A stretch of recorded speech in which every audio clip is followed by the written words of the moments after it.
one death was being recorded every minute. 36 helpers die within a short span of time due to radiation sickness. Cancer later kills another 10,000 people. Every number you just saw refers to the same event, the same explosion, the same reactor, the same night in April 1986. 31 dead, 4,000 dead, 93,000. These aren't competing theories from the margins of the internet. These are official positions held by the Soviet government, the United Nations, the World Health Organization, and Greenpeace respectively. All published, all defended with data. Here's the question no one asks. If the science is settled, why does the number keep changing? This isn't a video about disasters, you've seen those already. This is about what happens after the disaster, when the bureaucrats arrive and the real world begins. Not rescue, not investigation, reclassification. Because the most dangerous thing an institution can face isn't a crisis, it's a number that proves the crisis was their fault.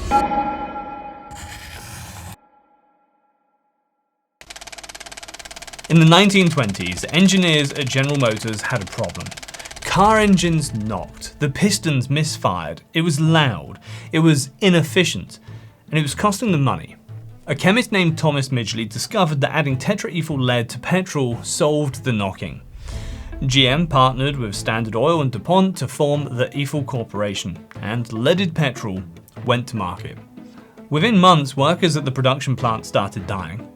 At Standard Oil's Bayway refinery in New Jersey, 32 workers were hospitalized with lead poisoning. 5 of them died. Others went violently insane. A Standard Oil manager told the New York Times the workers had probably gone insane because they worked too hard. Leaded petrol was briefly banned in several states, and then it wasn't. The US Surgeon General convened a panel in 1925 and concluded there was no real evidence it was hazardous, though they recommended further study. That study was then funded almost entirely by the lead industry. So enter Dr. Robert Kehoe, the Ethyl Corporation's chief medical advisor from 1925 until his retirement. The lead industry built him a laboratory at the University of Cincinnati, paid his salary, and financed his research for decades. Kehoe held what amounted to a monopoly over all publicly available lead safety data for nearly 50 years. And Kehoe established a rule, not a scientific finding, a philosophical framework. And it went like this: lead is present in everyone's blood. Therefore, lead in blood is normal. And if it's normal, it's not dangerous. When challenged that his control group, the workers who didn't handle lead directly, might themselves be contaminated, Kehoe went to rural Mexico, tested villagers, and found lead in their blood too. Case closed, he said. Lead is natural. Claire Cameron Patterson wasn't looking for a fight. He was trying to calculate the age of the Earth. In the late 1940s, as a graduate student at the University of Chicago, Patterson was measuring lead isotopes in ancient meteorite samples. But every reading came back contaminated. Lead was everywhere, in his instruments, his reagents, his hair. He couldn't get a clean measurement. So Patterson did something no one had done before. He built a clean room. He stripped out every possible source of contamination and invented ultra-clean laboratory methods that are still in use today. And when he finally dated the Earth, 4.5 billion years, a figure that still holds, he turned his attention to a different question. Where was all the lead coming from? He tested ice cores from Greenland, ocean sediments, ancient Peruvian and Egyptian bones, and the data told a devastating story. Pre-industrial humans had roughly 600 times less lead in their bones than modern humans. The lead in everyone's blood that Kehoe called normal, it wasn't natural. It was pollution, and the timeline of contamination mapped perfectly onto the rise of leaded petrol. Patterson published this in 1965. The Ethyl Corporation's response was immediate. They tried to bury him. When that failed, they tried to bury him again. His funding from the California Petroleum Institute was cut. His contract with the US Public Health Service was not renewed. In 1971, he was excluded from a National Research Council panel on lead contamination, even though he was, by then, the world's foremost expert on that subject. The safe level of lead in human blood was not a finding. It was a product of Kehoe paradigm, a framework designed by, funded by, and serving the interests of the companies doing the poisoning.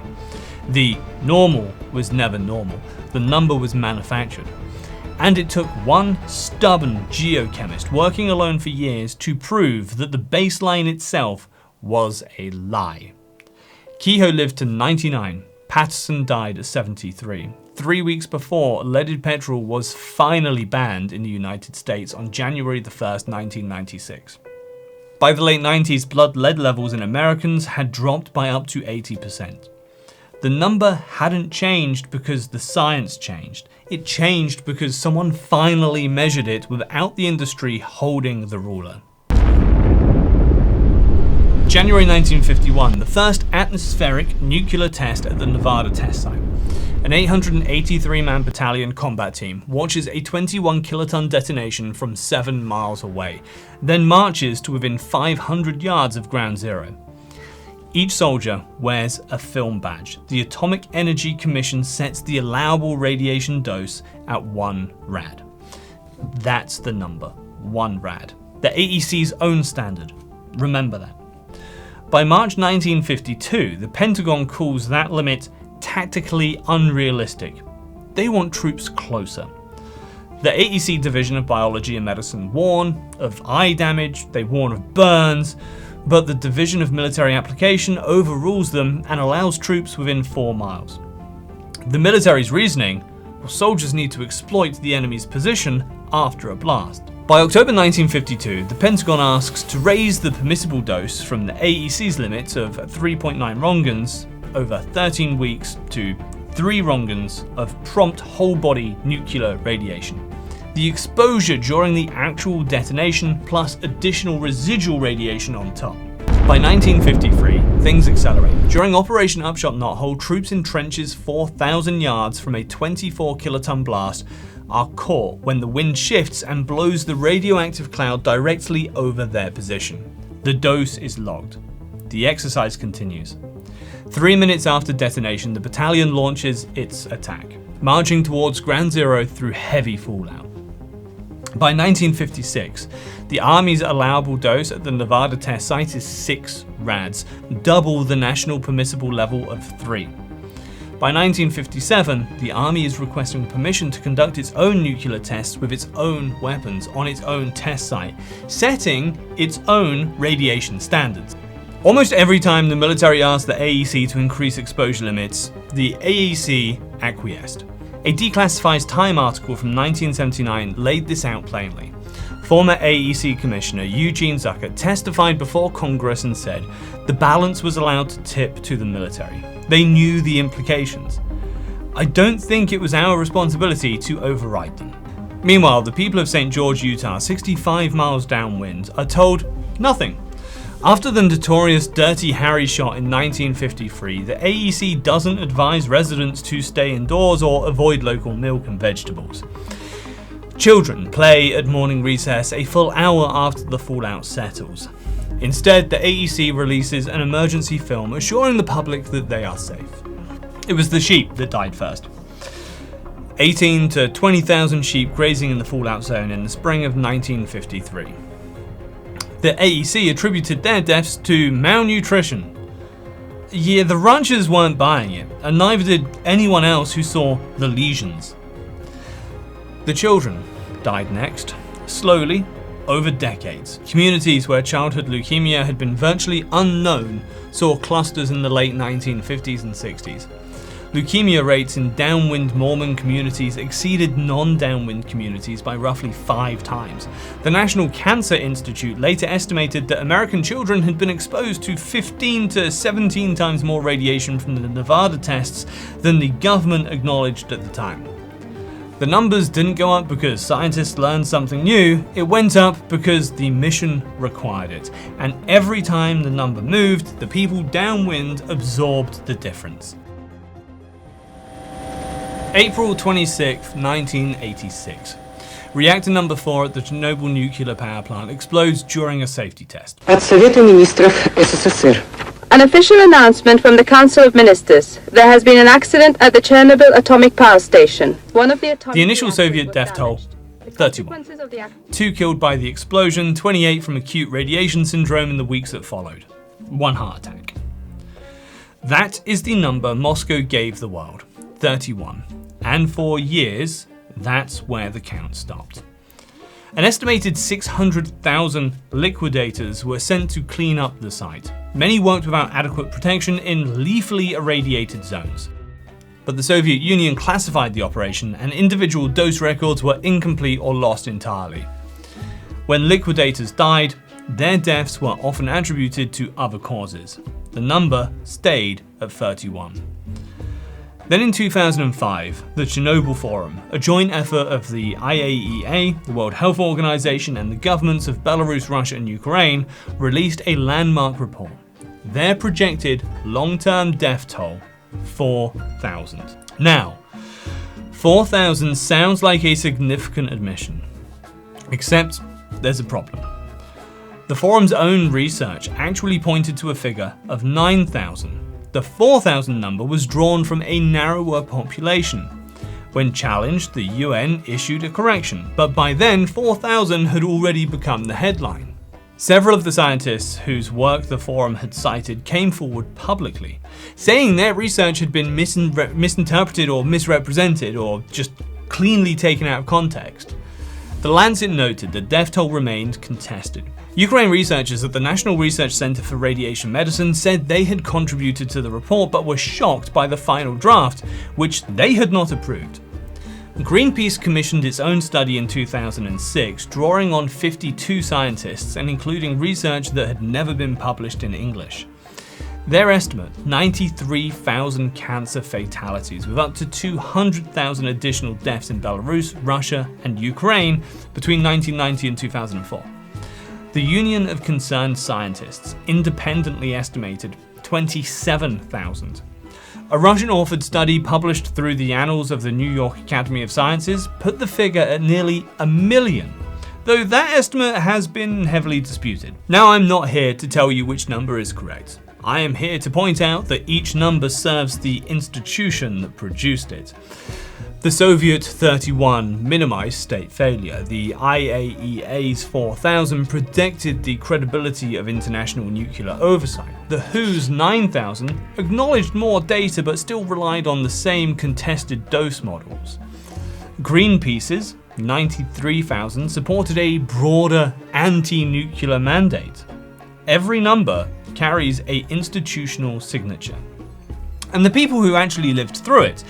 As of 2005, Ukraine's government was paying survivors' benefits to 19,000 families for the loss of a breadwinner, possibly related to the Chernobyl accident. By 2019, that figure had risen to 35,000 families. Those aren't projections. Those are pensions paid to real households for real deaths. And that number, curiously, never made it into any of the headlines. December 3rd, 1984, shortly after 1 in the morning, and a storage tank at the Union Carbide pesticide plant in Bhopal, India ruptures. More than 40 tons of methyl isonate gas, an extremely toxic chemical used in pesticide production, pours into the air. It drifts across densely populated slum colonies that had grown up beside the plant. Within hours, the streets are littered with bodies. People, cattle, dogs, birds. Those who survive the initial exposure wake up gasping, blind, and their lungs searing.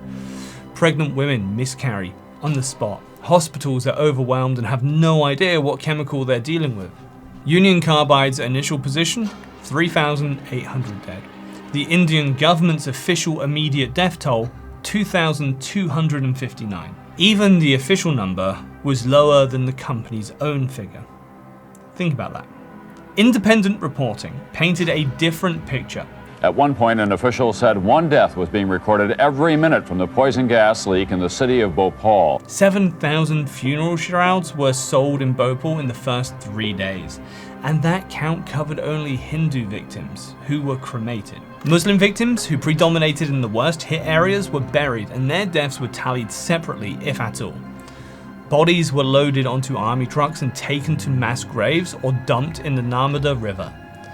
Amnesty International later found no evidence of any systematic attempt by the Indian government to keep a record of gas-related deaths in the 20 years after 1984.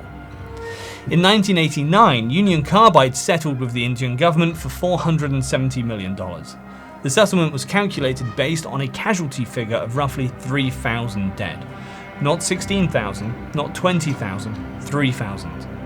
That's what set the price per body. The average payout to families of the deceased, $2,200. If the real death toll was 10 times higher, and multiple independent estimates suggest it was, then the settlement was 10 times too low. But to admit a higher number after the settlement would mean the Indian government had accepted inadequate compensation. It would mean the Supreme Court's own ruling were based on faulty arithmetic. The number couldn't go up because the money had already been divided. The Indian Council of Medical Research was forbidden from publishing health effect data until 1994. A government affidavit in 2006 acknowledged 558,000 injuries. By then, the official death toll had crept to around 5,000. Independent estimates range from 15 to 20,000 dead, with some advocacy groups claiming 30,000. Today, miscarriage rates in affected parts of Bhopal are 7 times the national average. An estimated 120 to 150,000 survivors still live with chronic conditions, and the plant site remains contaminated with hundreds of tons of toxic waste still on the ground. As of 2024, neither Dow Chemical, which acquired Union Carbide, nor the Indian government has completed a full cleanup. So there we have it. 4 stories, 4 continents, 4 institutions that faced the same problem. The numbers just weren't saying what they wanted or needed them to say. The evil corporation needed lead levels in the blood to look natural, so they funded the only scientist measuring them and called the results normal. The Atomic Energy Commission needed troop exercises to continue, so they raised the dose limit until it fit the mission. The IAEA needed Chernobyl to look containable, so they published 4,000 instead of the 9,000 their own research supported. And the Indian government needed the Bhopal settlement to look adequate, so they held the body count at a figure the money could cover. The number was never a finding. It was always a decision, and the people who made it were never the people who paid for it. If this made you rethink how official figures get produced, share it with someone who trusts the numbers. And if you're new here, well, this is what we do. So subscribe to the Forbidden Labs. I'll see you soon.